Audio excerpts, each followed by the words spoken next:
안녕하세요. 시사를 정리해준 남자, 저는 SJ 클라인입니다. 2017년 12월 셋째 주 시사 정리를 시작하겠습니다. 정치 부분입니다. 문재인 대통령이 12월 13일 시진핑 국가주석의 초청으로 중국을 국빈 방문하였습니다.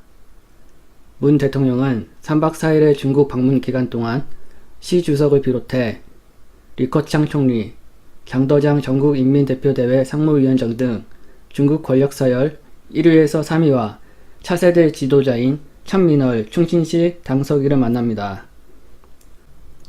문 대통령과 시 주석의 회담은 올 7월 독일 베를린, 지난달 베트남 다낭 양자회담에 이어 이번이 세 번째입니다. 경제 및 금융 부분입니다. 정부가 투자 과열 양상을 보이는 가상화폐에 대한 규제 방안을 발표하였습니다. 우선 정부는 가상화폐 수익에 대한 과세를 검토하기로 하였습니다. 투기 과열, 악용 범죄에 대한 단속과 처벌을 강화할 방침도 세웠습니다. 다만 예상됐던 전면 금지 선언은 없었습니다. 과세 계획을 놓고 사실상 허용이 아니냐는 시장 반응도 나오고 있습니다. 사회문화 부분입니다. 전교조의 법의 노조 철회에 관한 정부와의 협의가 결렬되었습니다. 전교조는 정부와의 협의가 결렬돼 12월 15일 예정대로 연가투쟁에 들어간다며 정부는 구체적인 계획을 발표하지 않은 채 몇 가지 합의안을 제시해왔지만 기존 입장에서 진전된 내용이 없었다고 밝혔습니다. 정부는 법의 노조 통보 철회 요구에 대해 부정적 입장을 전교조에 전달한 것으로 알려졌습니다.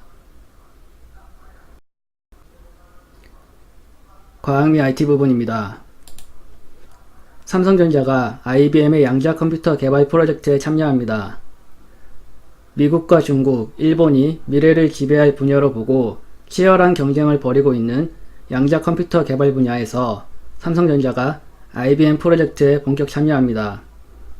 12월 14일 외신에 따르면 삼성전자는 거대 금융그룹인 JP모건, 바클레이즈와 함께 최근 IBM과 계약을 맺고 개발에 참여하기로 했습니다.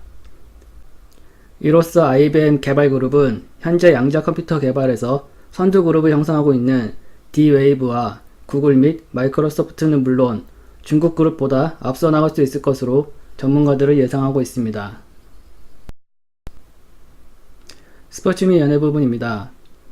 2017년 KBS 연예대상이 최종 무산되었습니다. 이는 KBS 총파업 여파에 따른 결과입니다.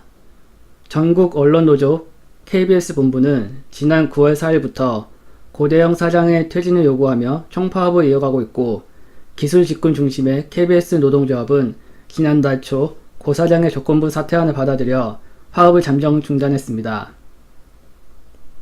오늘은 여기까지입니다. 다음주에 뵙겠습니다. 감사합니다.